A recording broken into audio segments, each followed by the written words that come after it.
Baba, katika jina la Yesu mfalme wa mbinguni, nasema ni wakati njema, tunakuinua na kuabudu, tunasema unastahili. Asante kwa ajili ya wakati huu tumekutana mahali hapa kwa ajili ya kutafuta uso wako, na kushukuru kwa ajili ya wema na neema zako mfalme.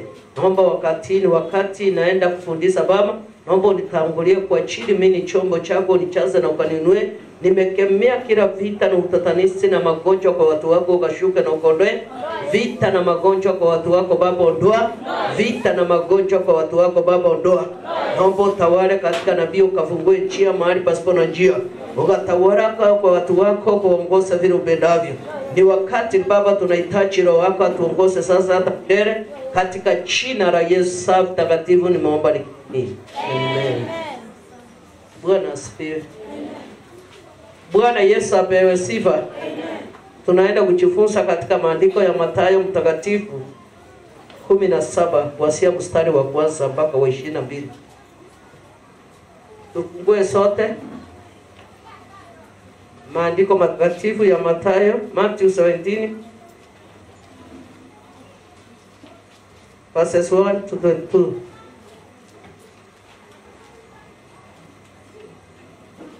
Bwana apewe sifa. Bwana ainuliwe tena. Maandiko yasema hivi: na baada ya siku 6 Yesu akawatoa Petro,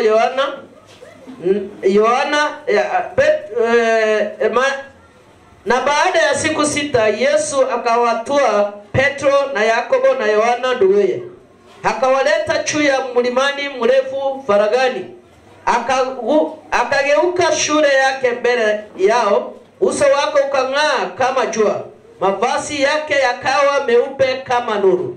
Na tazama, wakatokea na Musa na Elia wakizungumza naye. Bwana Yesu apewe sifa. Bwana ainuliwe. Hii ni wakati Yesu Kristo alipokuwa akiendesha injili ya Mungu, alipokuwa amemtuma.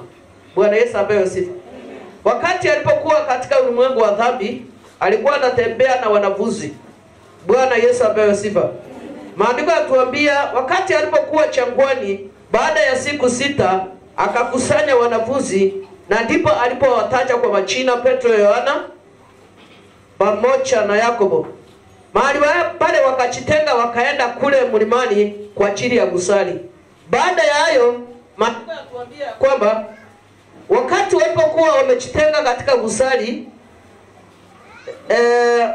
kule mlimani, kukatokea nuru kubwa sana, ukang'aa juu yao, na mavazi yale walipokuwa wamevaa yalikuwa meupe. Bwana Yesu apewe sifa. Bwana ainuliwe. Na hapo ukatokea wakati walipokuwa kwa wakizari, katokea Musa na Elia wakazungumza pamoja na wale malaika. Bwana Yesu apewe sifa. Bwana ainuliwe. Kumaanisha kwamba wakati Yesu Kristo alipokuwa na wanafunzi wake, kulikuwa na uwepo na nguvu za Roho Mtakatifu. Mahali pale pia kulikuwa na malaika, walikuwa wanawasiliana na Mungu kupitia lile neno alipotuma mwanae wake pekee kwa ajili ya kutukomboa sisi. Bwana Yesu apewe sifa. Na mahali pale kunaonekana kwamba kulikuwa na imani. Sasa ile imani ndiye ilifanya malaika wakatokea. Ndiye ilifanya Mungu mwenyewe akatuma malaika kwa ajili ya kuwasiliana na Yesu Kristo pamoja na mitume wale walipokuwa wakiwa pamoja naye. Bwana Yesu apewe sifa. Bwana inuliwe. Tusome aina atuambia kwamba Petro akajibu akamwambia Yesu, Bwana, na ni vizuri sisi kuwapo hapo, ukitaka nitafanya hapa vibanda vitatu, kimoja chako wewe na kimoja cha Musa na kimoja cha Elia. Bwana Yesu apewe sifa. Bwana inuliwe. Wakati Petro alionja utukufu wa Bwana, maandiko yatuambia akanena na Yesu Kristo kuwa bila aliguswa kila anataka atende mbele macho ya Bwana ndiye apokee baraka. Bwana Yesu apewe sifa. Bwana inuliwe. Wakati uwepo wa Bwana ulioshuka, Roho Mtakatifu akanena pamoja nao. Baada ya kanena, maandiko yatuambia kwamba kulitokea wingu. Wakati iliposuka, mwanga ikaonekana kati ya Petro na Yohana pamoja na Musa na Elia. Bwana Yesu apewe sifa. Bwana inuliwe. Mahali pale maandiko yatuambia kwamba Petro akaguswa, akaona ni heri atengeneze vibande vitatu kwa ajili ya utukufu wa Bwana ipate kuonekana, kwa sababu walipokuwa mahali kulikuwa nchi tambarare, na ndipo wakati waliomba sana Roho wa Bwana aliwasili mahali pale, akawachaza na akawainua, akawafungua macho, wakaona heri wamtumikie Bwana katika roho yake na ukweli. Bwana Yesu apewe sifa. Bwana inuliwe. Bwana ukucha wakati ujao. Ukiwa katika kikundi ya kuombi, ikiwa mtakuwa pamoja katika kuomba katika roho moja, roho hatasuka. Roho suka kwa wale wamejitakasa na kusema katika maombi, wameweza mavazi yao na ndani na nje. Bwana Yesu apewe sifa. Tukiangalia katika hii maandiko yatuambia kwamba wakati Yesu Kristo alipochagua wale mitume, wakapanda pale pamoja nao manabii Musa pamoja na Elia. Walipoenda kule mlimani kusali, Roho wa Bwana alisuka haraka kunena pamoja nao. Kwa hivyo ukiwa katika hali ya maombi, ama mkiwa na mpendo mkiomba na heri, ikiwa mtakuwa kitu kimoja katika neno la Bwana, ama kuambatana vile jinsi Yesu Kristo anataka, Roho wa Bwana aweze akazungumza nawe. Badala Roho wa Bwana anaweza kuzungumza nawe, mtachukua roho zingine chafu, tunasema roho za ngani. Sitaanza kupigana, mtaanza kuvurutana, mtaanza kupinganisha nyinyi kwa nyinyi. Bwana Yesu apewe sifa.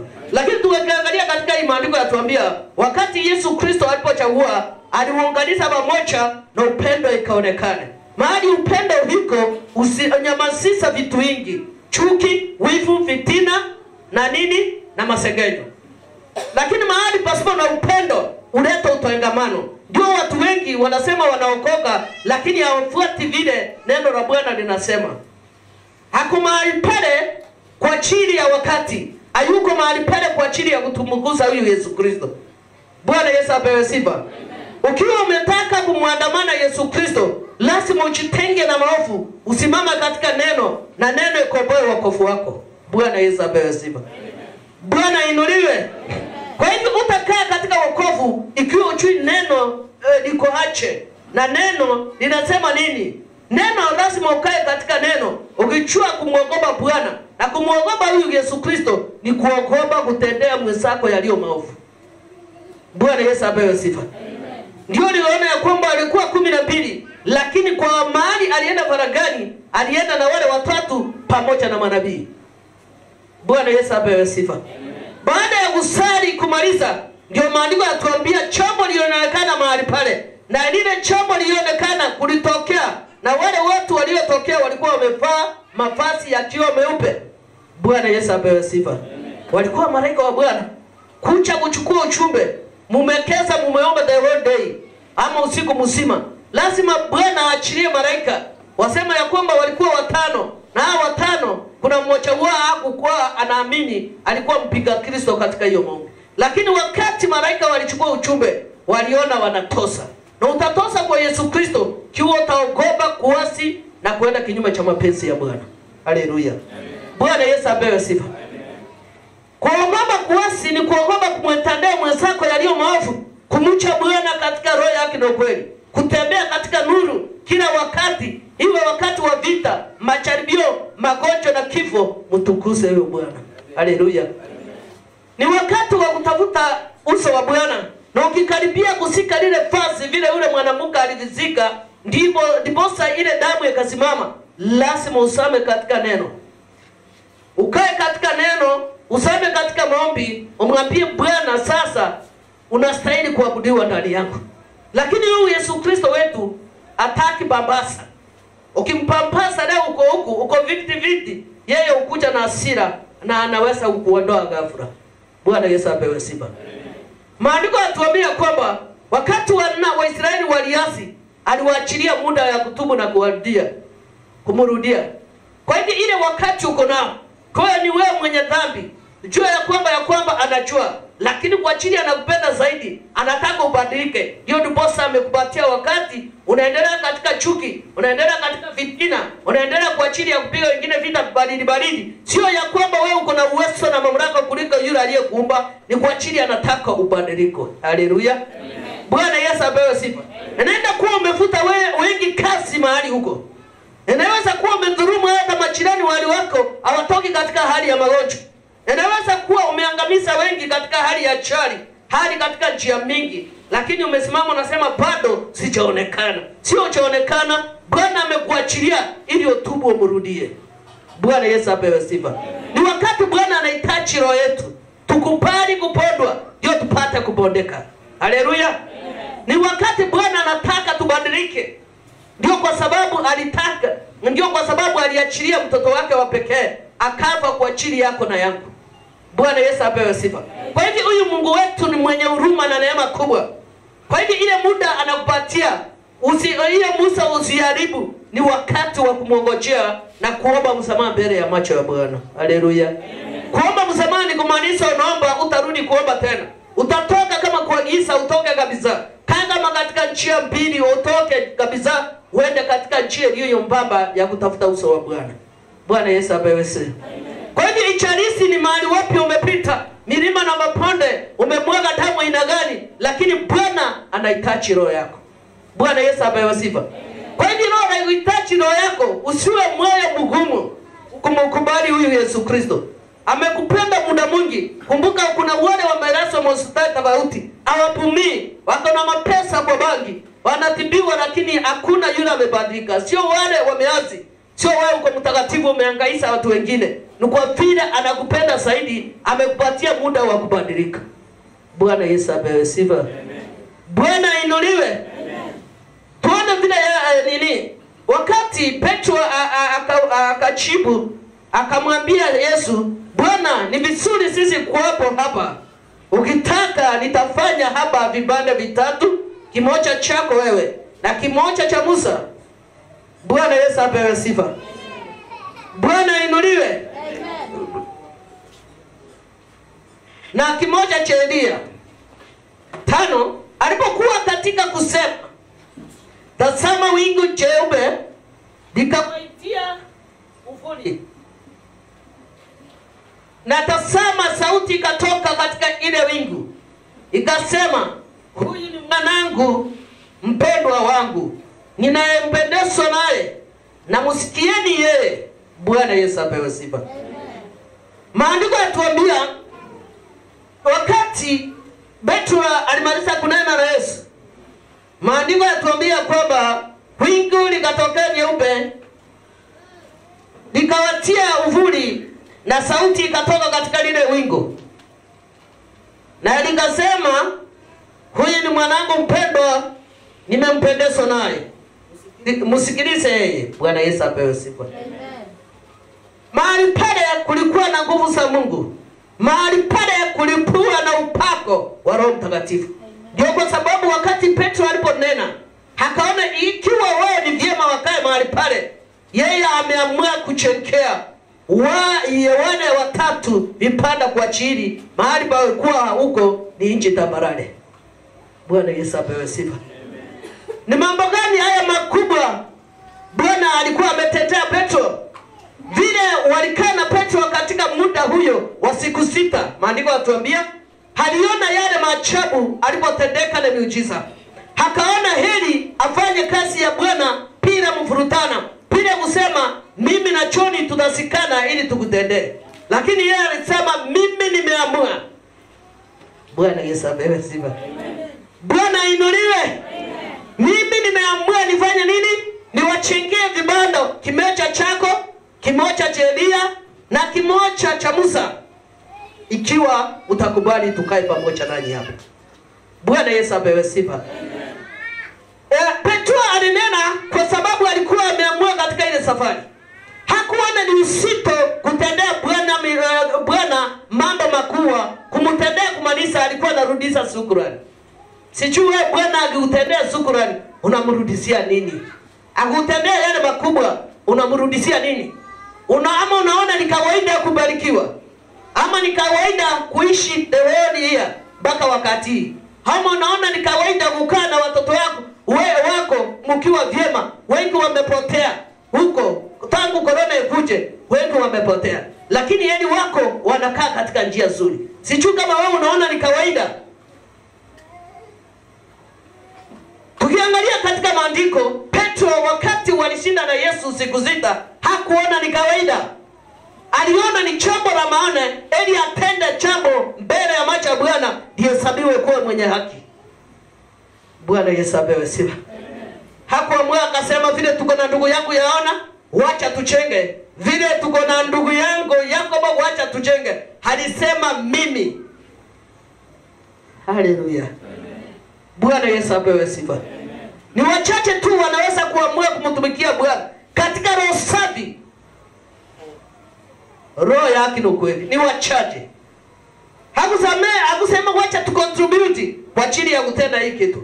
Alisema mimi nimeamua kutenda hivi. Ikiwa itawezekana tukae na nyinyi hapa. Haleluya. Bwana Yesu apewe sifa. Nakumbuka mwaka wa 98 kulikuwa dada alikuwa anatoka sehemu ya Soweto. Alipofika katika mkuru wa Njenga akapata wakati huo tulikuwa tunalipa kanisa 600. Alikuja akasema kwa vile naona nakuja na katika kanisa ya Bwana sengine sinakuwa mnaachia watumishi wa Bwana, mimi nimeamua kulipa miezi 6 kasi. Pigie Yesu makofi.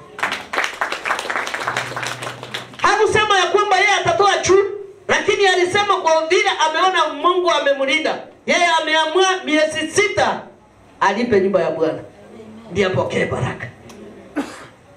Ukiwa kuna kama mtumishi alikuwa anatuma mahali fulani, anasema mimi fare ya kwenda na kurudi mimi nitalipa. Huyo ndio Petro. Sijui kama kuna mwingine Petro mahali hapa anaweza kuamua asema ya kwamba kwa sababu anajua yale yote aliyo naye ni mali ya Bwana. Bwana Yesu apewe sifa. Hana kuficha kama Safira na nani? Safira na nani? Walificha, waliuza 7 lakini wakatangaza watumishi wa Bwana na wote wakaangamia katika madhabahu. Ni wachache wanaweza kuamshwa cheo. Wakuja wasikuru tuliongezewa cheo. Tumeona mkono wa Bwana katika nabii. Nimeona maombi yamefanya kazi. Nimekuwa promoted. Ni uongo? Ni wachache. Hata 1% yanaweza kuamuka na shukuru. Ni uongo? Karo ni uongo? Wewe wanapata vio aongei. Wanaona wakiongea watakuwa gharama katika kanisa. Ni uongo? Bwana Yesu apewe sifa. Lakini huyo dada wakati alikuwa anatoka Soweto akifika, akasema kile naona kuna shida ya kulipa karo ya Bwana. Na vivi mimi nimetembea hapa, nataka tushiriki na nyinyi. Hata mvua ilikuwa inamnyesea kicha. Ikinyesha yeye anachukua mwavuli anakuja. Na kulikuwa na shortcut hapo. Hapo Bible alikuwa ananyesea kuja na matobe, anaweka viatu yake kanda anaingia. Anasema sasa alikuwa mwenye biashara wa nguo hii kidogo kidogo sunguka tu, si mnaelewa? Si ati mtu alikuwa kwa ofisi. Akasema mimi ile tapata imeamua kulipa nyumba ya Bwana miezi 6.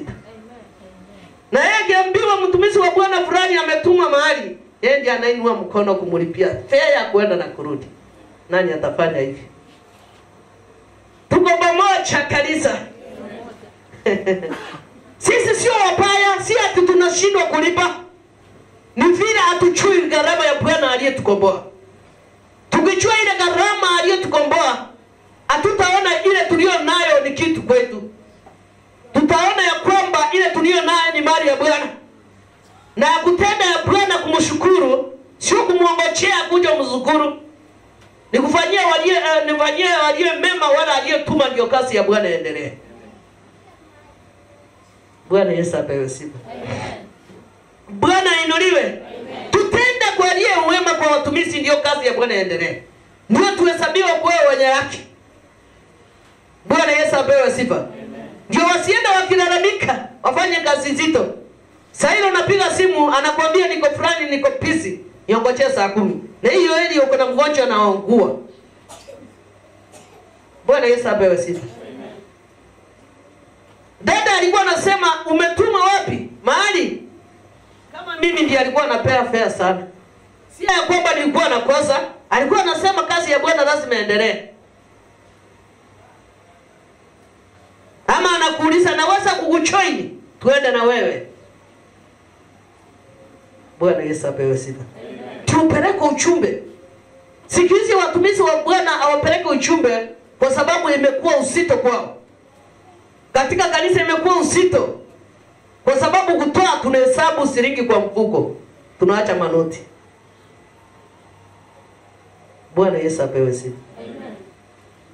Na yule akaogo kwenda kazi ya Bwana kama Kisumu, na yeye anaona ni usito kwa sababu lazima atafutie familia kabla hajaenda Kisumu. Ni uongo. Bwana Yesu apewe sifa. Ndio naona Petro akasema ya kwamba ikiwa tutakaa na nyinyi hapa, tajenga vibanda vingapi? Moja yako, moja ya Musa na moja ya Elia. Haleluya. Hakuangalia gharama. Alijua vyote ni mali ya Bwana, si ndio? Bwana Yesu apewe sifa. Baada ya hayo, maandiko yatuambia kwamba sauti ya Bwana ikanena. Msikiliza huyu. Bwana Yesu apewe sifa. Sauti ya Bwana ikatokea katika lile wingu lililoonekana ikasema, huyu ni mwanangu mpendwa wangu, nimempendezwa naye, sikiliza yeye. Kwa hivyo chochote atakaponena yeye Yesu Kristo wasikilize na kulitii. Si kunisikiliza na kuliacha. Ni heri kusikiliza sauti ya Bwana kuliko kusikiliza sauti za fitina, za masengenyo na mambo mengine yasiyomfurahisha Bwana. Bwana akikuonya wachana hiyo, kwa mstari wa mbele waache. Bwana akwambia ndani yako sio nzuri, wachana nayo. Enda kuwa mnyenyekevu. Usema nilienda kwa mtumishi wa Bwana, hakanionya, na kule uchitafakari uone ni ukweli, umrudie Bwana. Lakini wengi sikiliza wa Kristo watufanye hivyo. Baadaye hivyo tunatoka tukinungunika, tunasema siku hizi mchungaji anatuonya, kila wakati anatabiri mimi, ama labda hajaniona, ameona mbaya. Bwana Yesu apewe sifa. Hachaona Bwana, lakini Bwana amenena ubadilike. Ukubali kupondwa ndio ufuate kurenika katika njia za Bwana. Bwana Yesu apewe sifa. Lakini kumbuka Yesu Bwana alinena akasema kupitia yule malaika wa Bwana alionekana kama wingi, akawaambia wasikilize kwa sababu huyo ni mwanao mpendwa aliyopendezwa naye. 6. Na wale wanafunzi waposikia walianguka kifurifuri, wakaogopa sana. Haleluya. Wanafunzi akiwa Petro, Yohana na Yakobo waliposikia hayo walianguka. Bwana Yesu apewe sifa. Wakaogopa kwa ile sauti vile ilinena.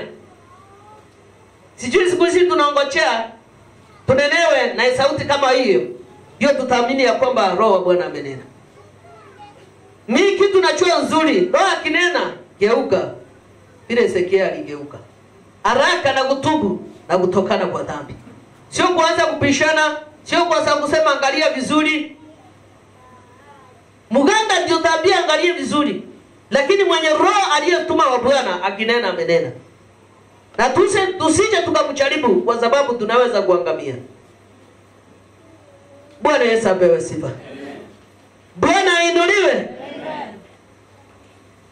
Kwa hivyo jana anaweza kusema wakati hao wanafunzi waliona ile wingi na sauti ikatokea, ikaongea na hao, maandiko yatuambia walianguka kifundifundi ili ndiposa wapate kumshuhudia Bwana. Bwana Yesu apewe sifa.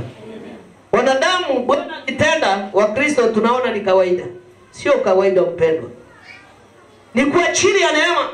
Na akikupea anajua vile anayokupea. Anakupea ndiposa upate kumfurahisha na njia nyingine ya kumwabudu katika roho yake na kweli. Ufanye ile kazi alikuwa anafanya.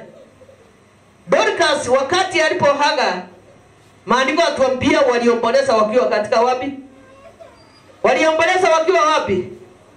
Waliomboleza katika kanisa, wakikumbuka vile alikuwa anasaidia yatima na wajane. Bwana Yesu apewe sifa. Wachane kweli kweli. Mnajua ni nini kinamaanisha wachane na yatima kweli kweli? Bwana Yesu apewe sifa. Wachane na yatima kweli kweli. Bwana Yesu apewe sifa. Bwana ainuliwe. Maandiko yanatuambia 7, Yesu akaja akawagusa akasema, inukeni wala msiogope. Wakainua macho yao wasione mtu ila Yesu peke yake. Walipoanguka, Yesu akawasongea akawagusa akamwambia, msiogope. Bwana Yesu apewe sifa. Bwana inuliwe. Wakati Petro, Yakobo ndugu yake Yohana walipoamuka pamoja na Yohana, waliona Yesu peke yake. Wengi tumeonywa katika hii safari, lakini hatuchaamini, tunangojea tuguswe. Tunaona ni kawaida, tunaona ni mazoea. Ndio napenda ukoo sema ya kwamba usizoee nabii, kwa sababu utapata baraka. Kwa sababu ukimzoea kuambia kitu unaona ni kawaida, unachukua kumjaribu zaidi. Bwana Yesu apewe sifa.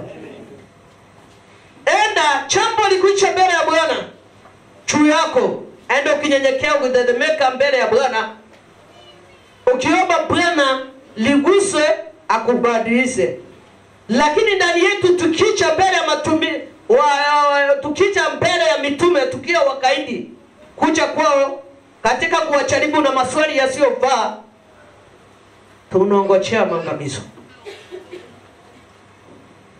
Kwa sababu Roho wa Bwana wakati mwingine akiona unaenda kuangamia, atafunulia huyo mtumishi ataacha uangamie. Atamwambia muombee, utasikia umeangamia.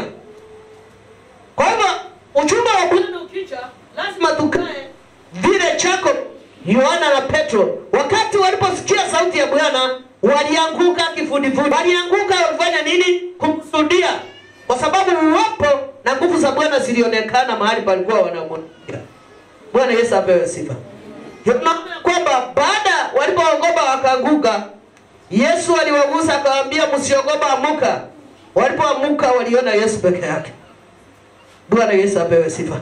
Kwa hivyo ni vyema tuogope nguvu za Bwana. Ikiwa alikuja kuleta ripoti wakaogopa, na wewe akija katika maangamizo sio tangamia. Kwa hivyo ni heri tubadilike, tukubali kubadilika. Bwana Yesu apewe sifa. 9 yatuambia, na walipokuwa wakisuka,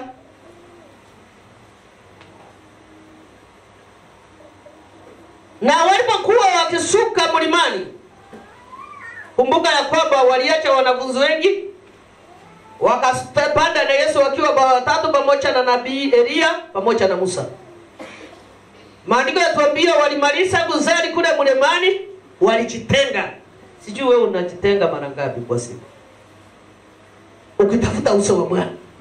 Nenda upoa wewe uko na biashara, ama ukiingia katika ile biashara yako unaongea na customer the whole day. Kuongea na customer sijapinga ni mbaya, ongea uwalete karibu, ndio ile mali uko nayo ama chakula iende, si ndio? Lakini wewe unajitenga mara ngapi kumuita yule Bwana? Kwa sababu mahali huko kuna mahali pa macharibio, na Shetani hawezi akapitia kwa hewa akuja kukucharibu. Ni wengi mtaonana nao the whole day, wengi wataongea vile wewe mengi, lakini wengi wataongea kwa ajili ya kuvuja. Na unajua mahali palipo wokovu ndio Shetani anaenda ili kuupomoa. Wewe ukiwa katika ile kazi yako, ukiwa katika ile biashara yako, ukiwa katika ile kazi umeachiliwa, unajitenga kiroho kifupi. Unakaa ikifika jioni, ukifika kwa nyumba umechoka. Hata unaambia mtoto nipatie hiyo maji. Hata unasahau unatuma mume nipatie hiyo maji. Bwana Yesu apewe sifa. Umechoka hata ile hali ya kuenda kuomba upati nafasi. Ni uongo ama ni ukweli? Umesikia umechoka kwa sababu mahali ulipokuwa unafanya kazi ukijitenga katika kiroho. Mlikutana na watu aina nyingi. Kaa nao na hekima, lakini jitenga katika kiroho kizali.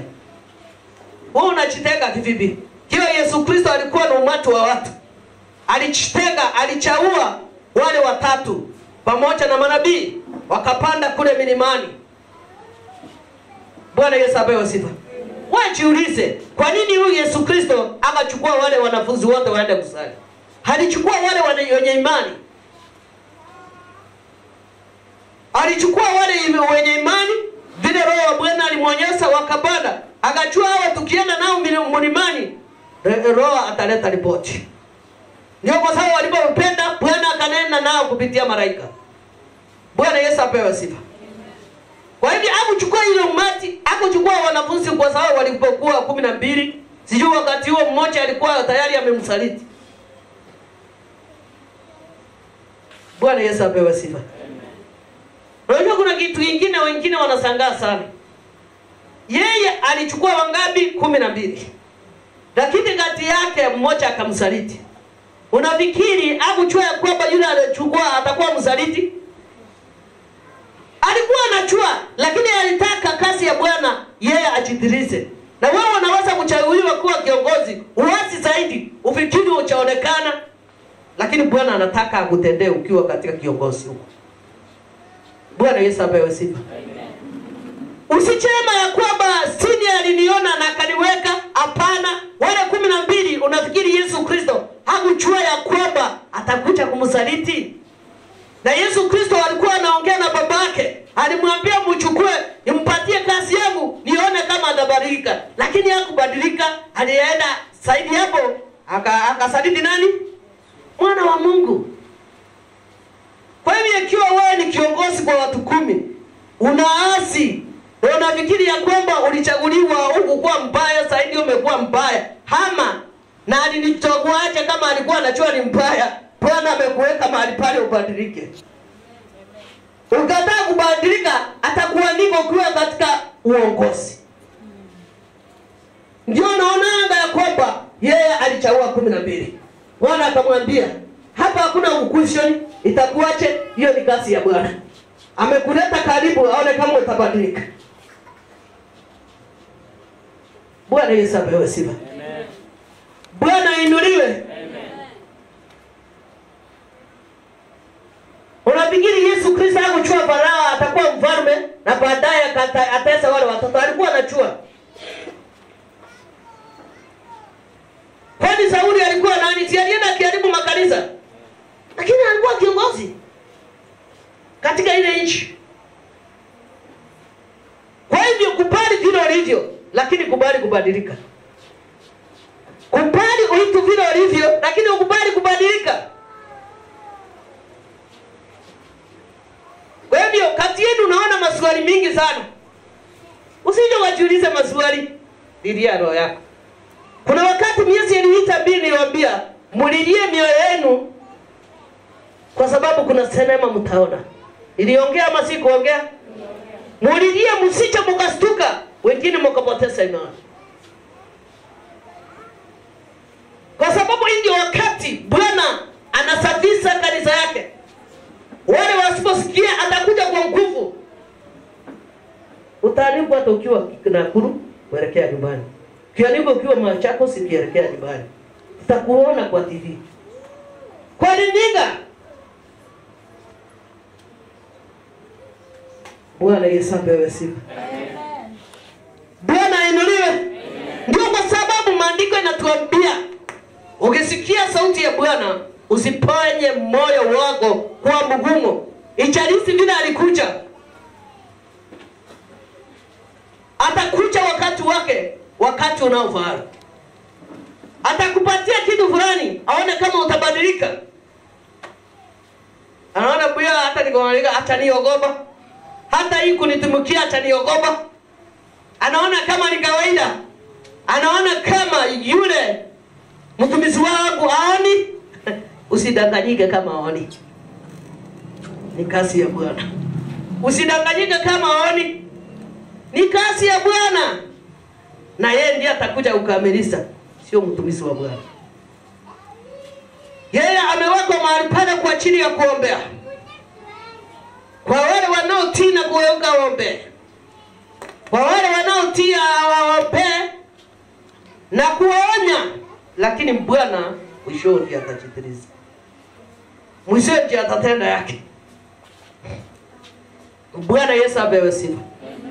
Tuangalie vyema tusije tukachione. Lakini tuone yule Yesu Kristo alituma ili atufie. Tuangalie vizuri tusije tukaone tumefika mahali tuko hatujafika hata nusu ya safari. Bwana Yesu apewe sifa. Amen. Bwana inuliwe. Amen.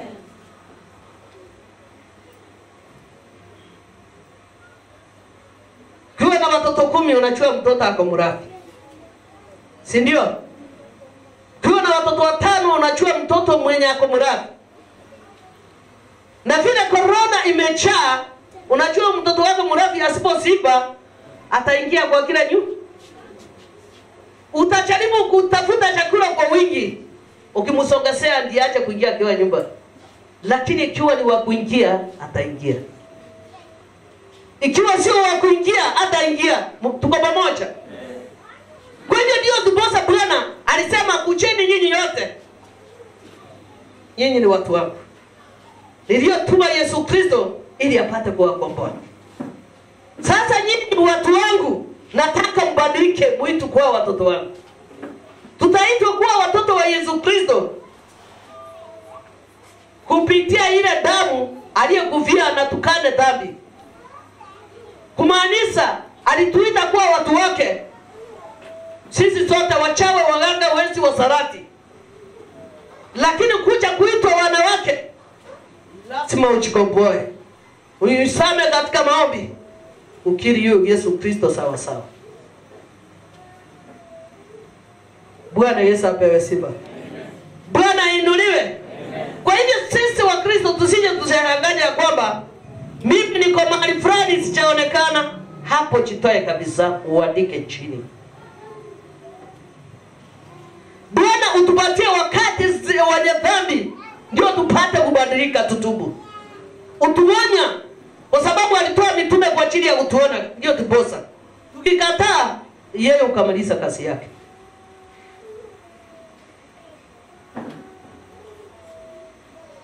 Kwa maana wakati alipotuma mwanae alikuja kufia mchawe, mwangu, kila mtu jiwapate kutakaswa. Kwa mahali pale alisidi kuhubiri kile ndio wengine waokolewe. Lakini tukiona kama ile ubatizo wa Yesu Kristo, wengine walikuwa Mafarisayo na Masadukayo. Walitamani. Wanatamani lakini hawafanyi kulingana na mapenzi na neema ya Bwana.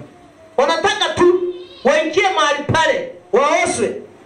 Lakini bado hawajakamilika katika hiyo safari. Kwa hivyo wapendwa, lazima tukatimilike. Tusije tukasema ya kwamba bado hatujaonekana. Nani amegombea ujaonekana? Kama nikiwa kwangu na kuona kama video. Badilika.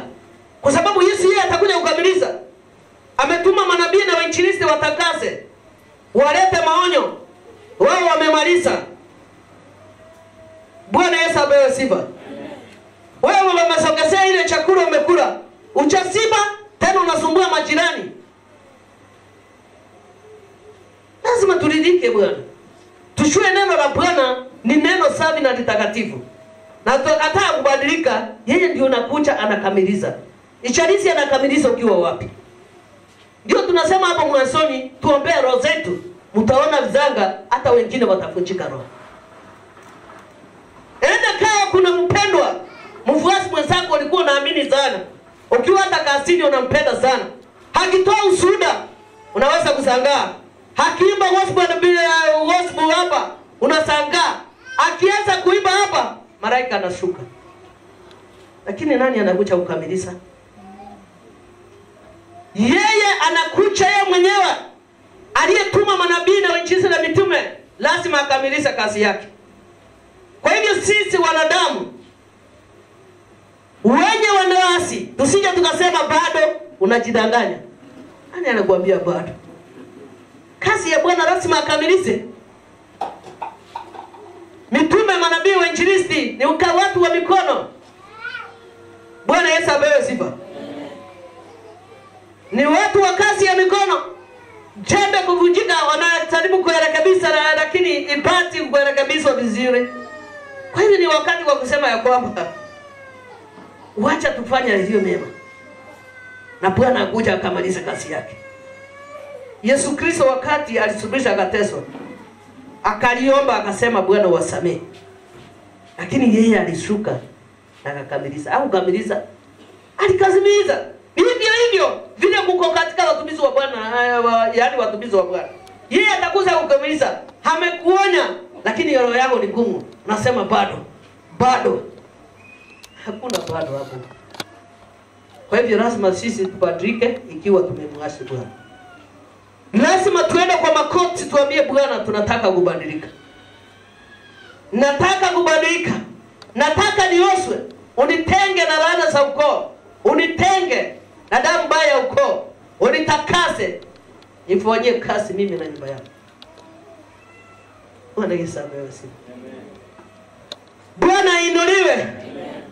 Ni vyema kwa sababu Bwana hukuja wakati. Ufaro. Yeremia alilia sana akasema, mbona hao watendao maovu wanaendelea kufanya nini? Kustawi. Bwana Yesu apewe sifa. Alimjibu aje katika maandiko? Ni Yeremia alilia. Alikuwa Yeremia. Atusomi Biblia. Alimwambia usihangaike kwa wale watendao maovu. Kwa hivyo umeona kazi ni ya nani? Ni ya yeye mwenyewe. Mkamilifu aliyo katika kiti yake enzi. Sisi tuko chini ya miguu yake. Utenda vile apendavyo. Bwana Yesu apewe sifa. Yeye abadiliki. Apenduki kama koti ya wazee. Yeye akisema ndio usema, akisema la usema.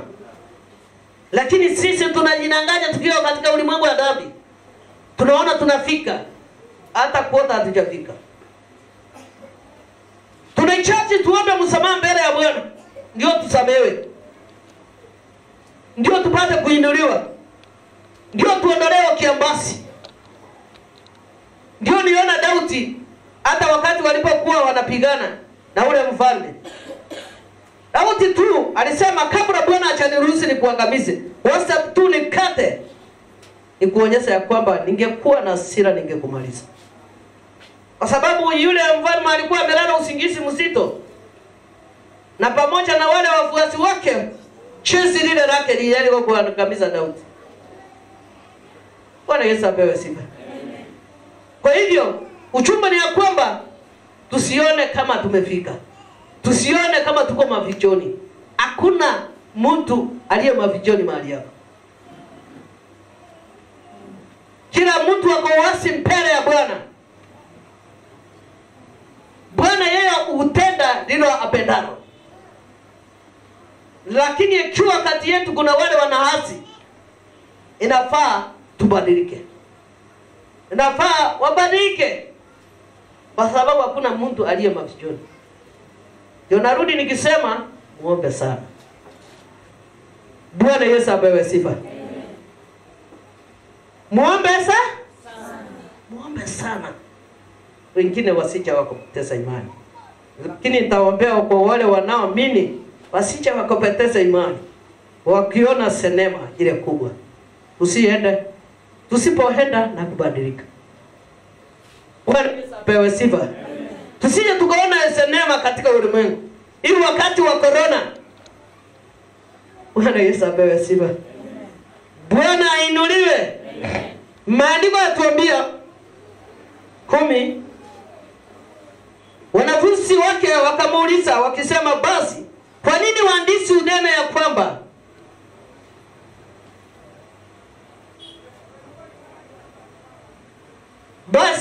kwa nini wanafunzi wakamuuliza wakisema, basi kwa nini waandishi unena ya kwamba imempasi Elia kuja kwanza? Naye akajibu akawaambia, kweli Elia kuacha kwanza, naye atatengeneza yote, amekwisha kuja. Wasimtambue lakini wakumtenda yote waliotaka. Hivyo mwana wa Adamu naye huenda kuteswa kwao. Bwana Yesu apewe sifa. Wanafunzi wakamuuliza, kwa nini tunaambia Elia lazima kuja kwanza? Akaambia Yesu Kristo, kumbuka amekuja kwanza lakini mlimkataa. Bwana Yesu apewe sifa. Na hivyo yeye mwana maandiko yatuambia, na vile hivyo mwana wa Adamu naye huenda kuteswa kwao. Mwana wa Adamu ni nani? Mwana wa Adamu ni nani? Atujui mwana wa Adamu ni nani? Ni Yesu Kristo. Uteso kwanza. Kwa sababu ikiwa wale walihubiriwa hawakutii, wanawezaje kusema Elia kukuja? Alikuja lakini hawakusikia. Mahubiri tumepata, huduma tumepata, kutabiriwa tumetabiriwa, lakini tunakataa kutii. Kwa sababu tunaona ya kwamba hawa hawachaona vyema, hawajajua mimi ni nani. Bwana Yesu apewe sifa. Kuna yule anaweza kupigana na Muumba wake. Unaweza kuchinda mawe, unaweza kupiga na mikono yako ianguze. Utaumia. Tuombe Bwana aondoe kiburi ndani ya Wakristo wengi. Tuondoe kiburi ndani yetu, ndio tumkubali huyu Yesu Kristo. Tukiwa na ukaidi na kiburi, hatuwezi kusikia neno la Bwana. Kwa sababu hiyo tutachiona kuliko kuona yale makubwa Bwana ametutendea. Atakuachilia upate kile upatao. Unafikiri yule maskini ana cha kukula, anakunywa strong asubuhi na jioni, anakula mandondo na uchi. Unafikiri yeye ndiye akona shida? Wewe unakaa vizuri una shida? Yule ana shida. Yule atakubaliwa mwenye yake katika kiti cha Bwana. Lakini yule tajiri alikataa kuingia. Kwa nini alikataa kuingia? Na yeye akalia sana apewa wakati wa kupeleka ujumbe, lakini hiyo wakati ilikosa. Wakati alipokuwa na wakati, alikataa maamuzi ya Bwana. Vile Wakristo wengi wanakataa, wanapuuza, wanasema bado tuko katika mbio, bado tujaribu, bado hatujaonekana. Nani anakuambia? Hii wakati umepewa ni wa kutafuta uso wa Bwana. Hii wakati umepewa ni kuambia Baba ni chance ndio niwe. Kwa sababu watenda kazi ni wachache na kazi yako ni unitume ili nifanye kazi yako katika hali yake na ukweli. Nifuata maagizo yako, uhesabiwe kuwa mwenye haki. Bwana Yesu apewe sifa. Kwa hivyo lazima tujue vile tunaenda mbele ya uso wa Bwana. Tusiangalie vile tulivyo, tuone ya kwamba tuko sawa hata tukienda kinyume cha Bwana. Kumbuka hata yule anakunywa strong na wewe unakunywa siagi pamoja na mkate na chai, yule atahesabiwa mwenye haki. Bwana Yesu apewe sifa. Sio yule anakosa ya kwamba yeye ni mbaya. Hapana. Wakati Bwana ukuja katika njia zake, wewe amekupatia vitu yote ndio muamini, lakini bado unajiona. Ndio kwamba Lazaro wakati alipoona yule, aliona hafai, akaanza kutumia wakati wa kifo chake. Alifanya nini? Ule tajiri hakuona, yeye hakuona. Bwana Yesu apewe sifa. Kwa hivyo hii ni wakati Bwana anataka sisi tubadilike na tujue ya kwamba Bwana anataka yaliyo haki mbele yake. Bwana anahitaji sisi tubadilike.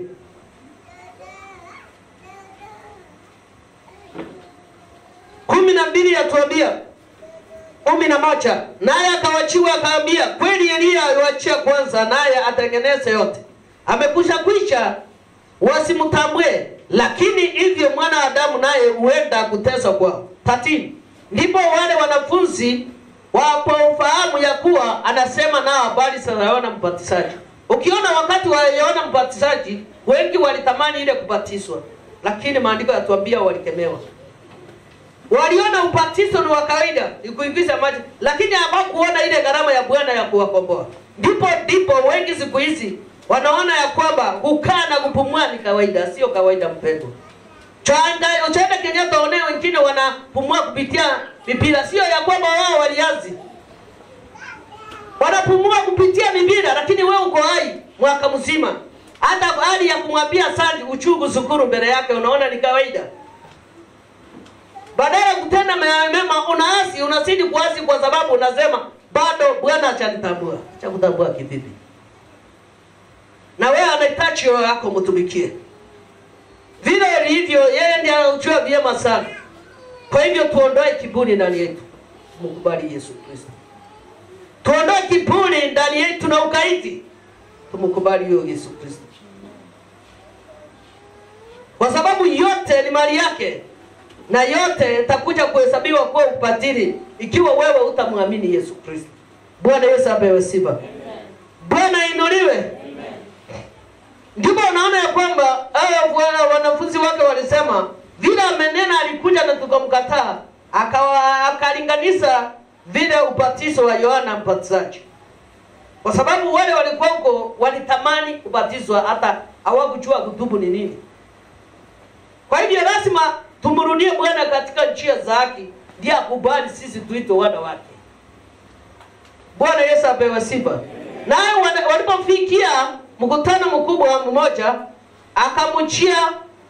akampiga magoti akisema, Bwana, ini wakati waliposhuka kule mlimani walikutana na watu wengi sana.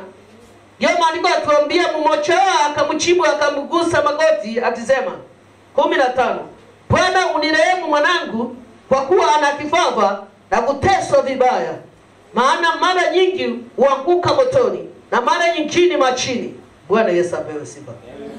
Baada Yesu Kristo kumaliza maombi, ushuka pale wakutana na umati wa watu. Mwanamke mmoja akaenda akalia akamgusa akamwambia amrehemu, kwa sababu mtoto wake anakufa kifafa. Bwana Yesu apewe sifa. Amen. Maandiko yatuambia 16, nikamleta kwa wanafunzi wako wasiweze kumponya. Yesu akajibu akasema, enyi kizazi kisichoamini, kilichopotoka, nitakaa pamoja nanyi hata lini? Nitakuchukuliana nanyi hata lini? Mleteni huku kwangu. Yesu akamkemea pepo, naye akamtoka yule kijana akapona tangu saa ile. Bwana Yesu asifiwe. Bwana inuliwe. Maandiko yatuambia umati aliposuka mahali pale, mwanamke alijitokezea akasema mtoto wake anakufa kifafa, anaanguka motoni machini. Lakini anajaribu kuwaleta kwa wanafunzi wake, lakini hawezi kutoa hiyo pepo. Bwana Yesu apewe sifa. Sio wanafunzi hawakuwa na imani, ni yule alikuwa na mgonjwa au kuwa na imani. Yule wa mgonjwa tukiusema katika maandiko vyema, tunaona ya kwamba kumpeleka kwa wale watumishi wake walimpeleka kwa njia ya majaribio. Ukija katika mtumishi wa Bwana ukiwa na roho ya majaribio, hata Bwana akija na njia kukuokoa na kuachilia. Kwa sababu ile hali unakuja mbele yake, unakuja katika njia ya majaribio. Hata jambo ilikuwa inaenda kutendeka mbele yake hawezi akaonyesha, kwa sababu wewe ni mtu wa majaribio. Kwa hivyo anafunga njia zingine, huwezi ukatambulika wewe ni nani. Bwana Yesu apewe sifa. Huwezi akaongoza mtumishi wako vile anaweza kukuombea ndio toke katika hiyo majaribio, kwa sababu wewe ni mtu mkaidi mwenye kujaribu. Ndio naona ya kwamba Yesu akawaambia, nyinyi kizazi kisioamini. Bwana Yesu apewe sifa. Bwana inuliwe. Muleta hapa. Na wakati walipomleta, Bwana aliamuru ile pepo na ikatoka. Kumbuka ya kwamba wakati kabla ya kumleta, Yesu Kristo alikemea roho isiyoamini ndani ya yule mwanamke. Ndiye alimwambia nyinyi kizazi kisioamini. Kumbuka yule mwanamke alienda kumstaki wanafunzi kwa Yesu Kristo. Lakini Yesu Kristo wakati alipotazama akaona ni imani yako kwa naye. Kwanza kabla hajakaribia ama kutumana yule alipokuwa kifafa, alikemea. Akamwambia nyinyi kizazi usioamini. Akaiondoa hiyo roho, akaitisa hiyo mtoto. Haleluya, tupigie Yesu makofi. Kwa hiyo kila jambo wapendwa, lazima tuende katika njia za imani. Lazima tuogope Mungu. Na ukimuogopa Mungu, sio unamuongojea muogope, unamuogopa Mungu kupitia vitendo vilivyo vyema. Unaachana na maovu, ukienda mbele ya matumizi wa Bwana, ujue kile unaotenda usije ukahukumiwe. Kile unaosema ikuwe ni umesema ndio ni ndio.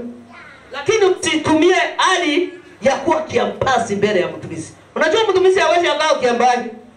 Malaika wa Bwana wanakucheka wakiwa ndani yake.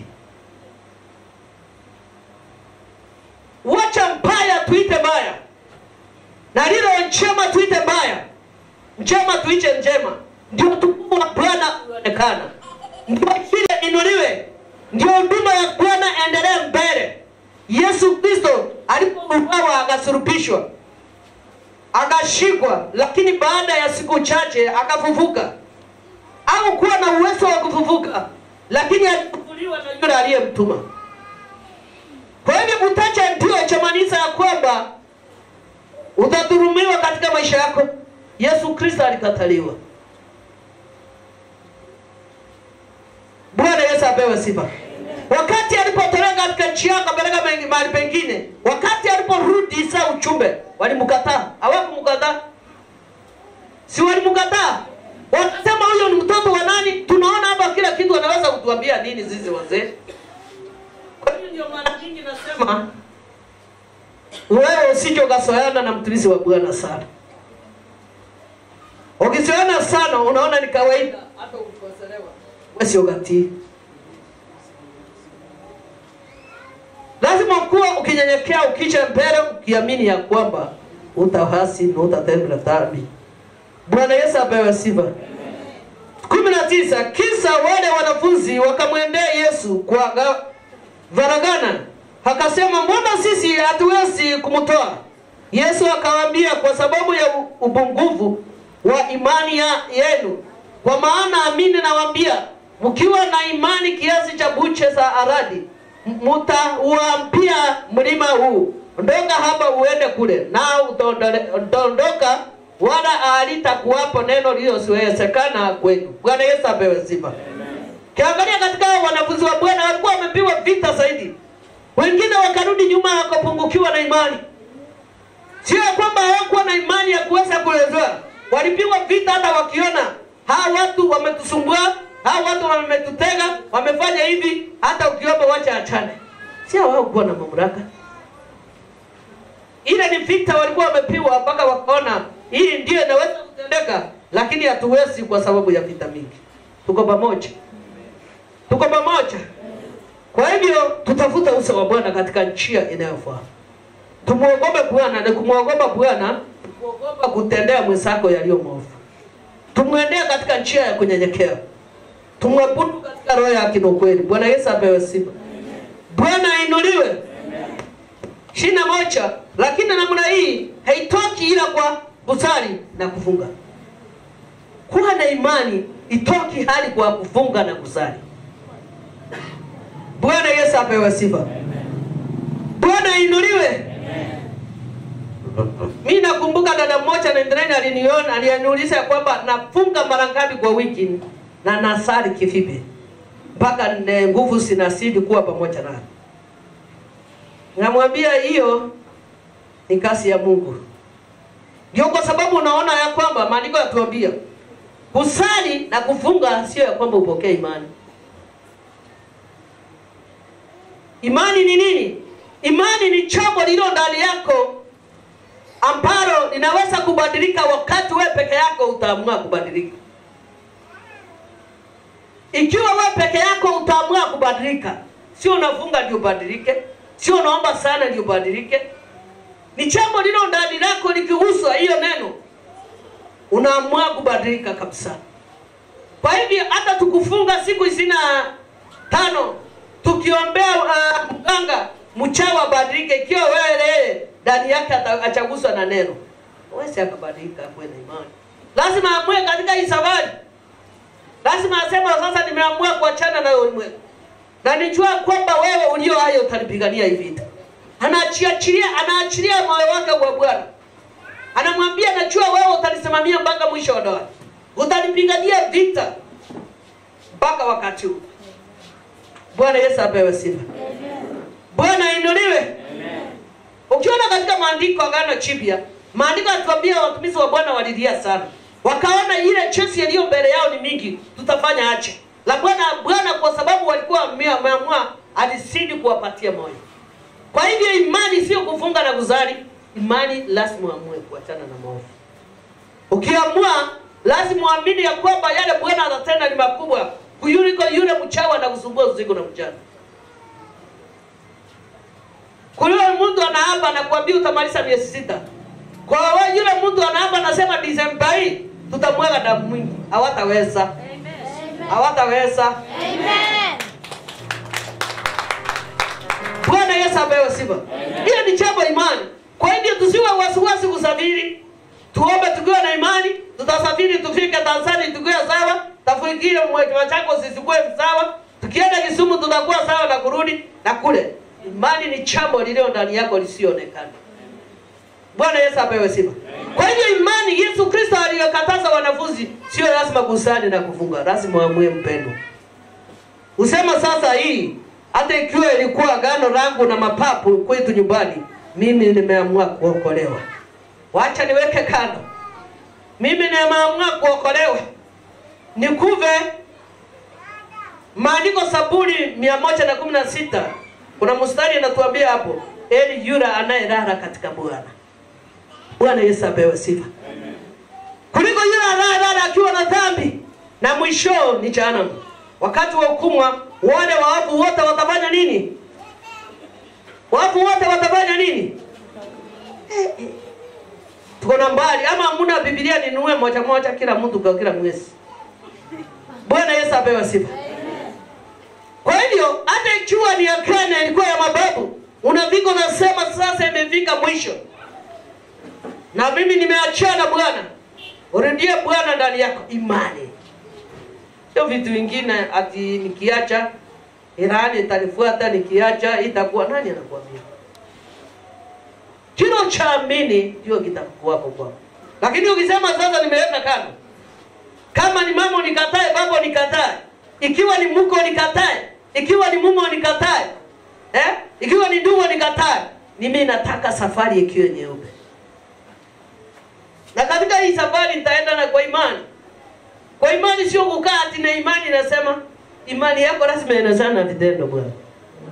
Lazima uombe, useme kwa maombi. Kwa sababu shetani anajua atachua kwamba tumepoteza mfuasi mmoja. Lazima aende kwa maombi. Umwambie Bwana, mimi sijui kuomba, nifundishe vile naweza kusali. Au uweze ukaitisha mkata akupatie jiwe. Kio unachua kupea watoto wako chakula, balanced diet. Yeye atakosata kukupatia hiyo. Unamwambia sasa nimeacha hii agenda tuliweka na mapapu. Tuliweka na wazazi wetu. Na ifunja in the name of Jesus. Amen. Nataka utamaraki utembee kwangu. Ukamaliza uende katika mishiba, uende katika damu. Kama ni laana za ukoo, sinayosema lazima niabudu hii. Mimi naikataa na ivunja. Bwana Yesu apewe sifa. Amen. Bwana inuliwe. Amen. Kama ni mganga alikuwa katika ukoo, mimi naikataa na ikataa na kuivunja. Kama hii mapatano tuliambatana na marafiki, wakanitia katika hii njia, mimi nimekataa urafiki kwa sababu hukumu ni wa mwenyewe.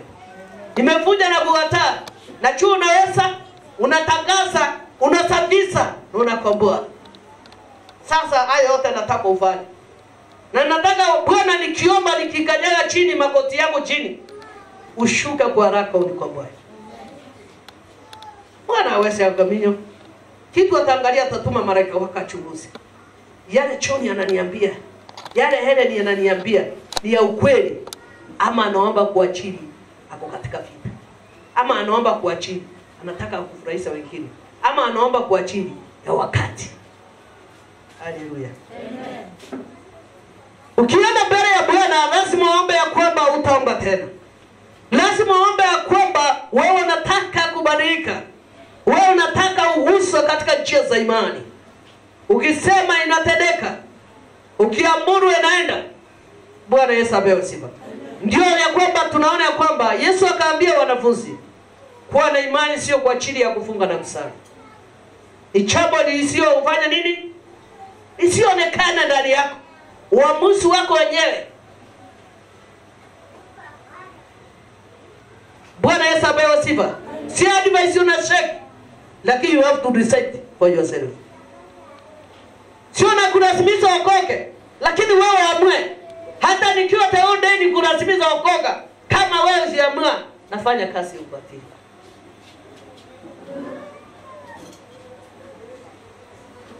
Lazima wewe amue. Ukiwa na imani ndani yako, sitarudia. Malaika wa Bwana wakisha, wakifanya cheki, wanajua huyu ameamua. Lakini wawanya, unaamua kwa chini ya kunifurahisha. Hiyo ndio itakuwa kazi ubatili. Hiyo itakuwa ya kupigia drum kondoo. Bwana Yesu apewe sifa. Amen. ni kuamua ya kwamba kuacha kumpapasa huyu Yesu Kristo. Usema tuko na wewe. Hata nive saa hii, wacha nikuve lakini nive nikuwe ndani yake. Eli wale waliokufa katika Yesu. Zaburi 116. Bwana Yesu apewe sifa. Eli wale wanaokufa. Bwana Yesu apewe sifa. Kwa hivyo utaogopa kufa ama utaogopa yule anakuja kumaliza roho? Bwana Yesu apewe sifa. Kwa hivyo imani sio uende ufunge na kusali. Imani lazima uamue peke yako. Bwana Yesu apewe sifa. Bwana ainuliwe. 12 ya mwisho. Nao walipokuwa wakikaa Galilaya, Yesu akawaambia, mwana wa Adamu anakwenda kuitiwa katika mikono ya watu, nao watamuua na siku 3 atafufuka. Wakasikitika sana. Unajua hawaza nikwambie, mtu anaweza kuonjeka muda mrefu na kumbe kifo chake hakuna kifo ya Mungu, nikwambie. Bego. Kumbe hata wale wasaliti wakiwa uko wanalia sana.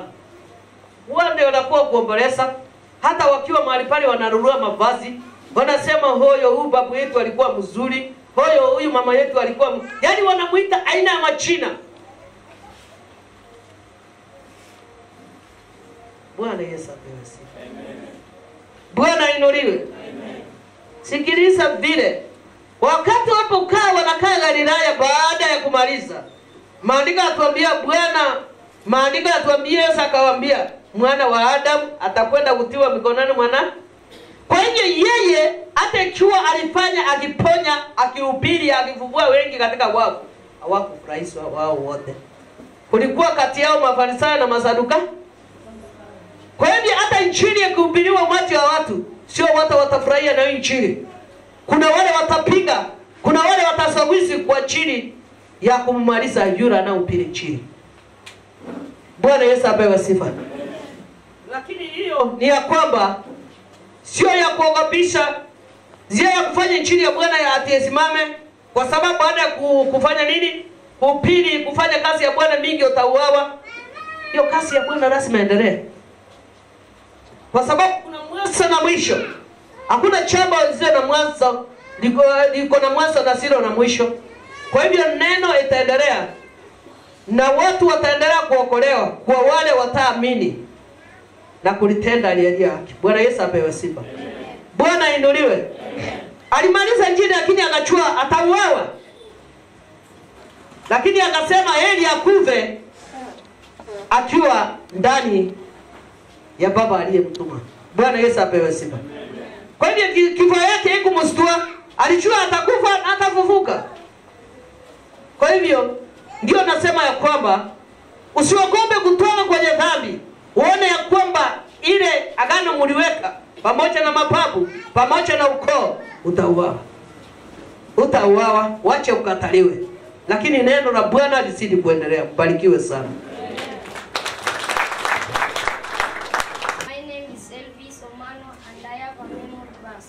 My memory verse comes from the book of Proverbs 17 verse 25. It says, a bad son brings grief to his father and heartache to the one who gave birth to him. Thank you. My name is Leon Mecha and I have a memory verse. Proverbs chapter 23 verse 1 and 2. It says, when you sit down to eat with a ruler, observe carefully what is before you. Put a knife to your throat if you are a man given to appetite. Thank you and welcome. Atakaporudi Bwana, itakuwa harusi kubwa. Majina yatakapoitwa, je yako itakuwepo? Je yako itakuwepo? Atakaporudi Bwana, itakuwa harusi kubwa. Majina yatakapoitwa, je yako itakuwepo? Je yako itakuwepo? Katika safari dunia, safari ya miteremko, milima, mabonde, ishara ya shida na ivumilia, ishara ya shida na ivumilia. katika safari dunia, safari ya miteremko, milima, mabonde, ishara ya shida na ivumilia, ishara ya shida na ivumilia. Katika safari dunia, safari ya miteremko, milima, mabonde, ishara ya shida na ivumilia, ishara ya shida na ivumilia. Atakaporudi Bwana, itakuwa harusi kubwa, majina yatakapoitwa, je yenu itakuwepo, je yenu itakuwepo. Atakaporudi Bwana, itakuwa harusi kubwa, majina yatakapoitwa, je yenu itakuwepo, je yenu itakuwepo. Katika safari dunia, safari ya miteremko, milima, mabonde, ishara ya shida na ivumilia, ishara ya shida na ivumilia. Katika safari dunia, safari ya miteremko, milima, mabonde, ishara ya shida na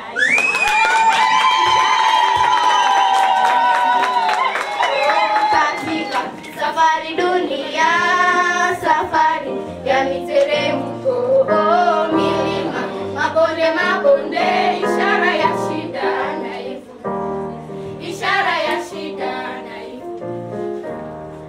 atakaporudi Bwana, itakuwa harusi kubwa, majina yatakapoitwa, je yetu itakuwepo, je yetu itakuwepo.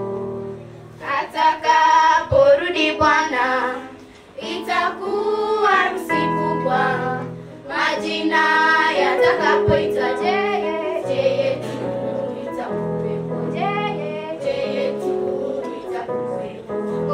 Katika safari dunia, safari ya miteremko, milima, mabonde, ishara ya shida na ivumilia, ishara ya shida na ivumilia. Katika safari dunia, safari ya miteremko, milima, mabonde, ishara ya shida na ivumilia, ishara ya shida na ivumilia. Katika safari dunia, safari ya miteremko, milima, mabonde, ishara ya shida na ivumilia, ishara ya shida na ivumilia.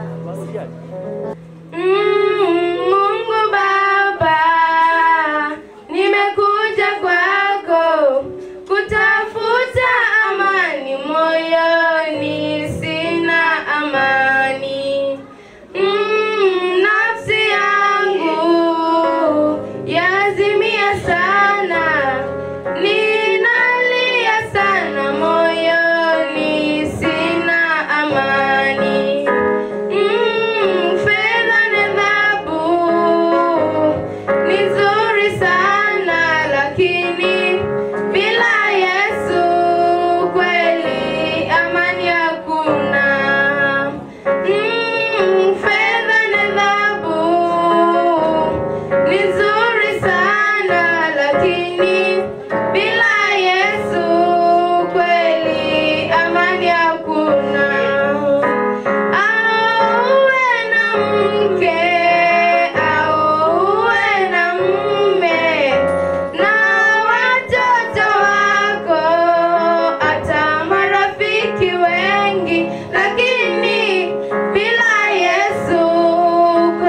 ubarikiwe.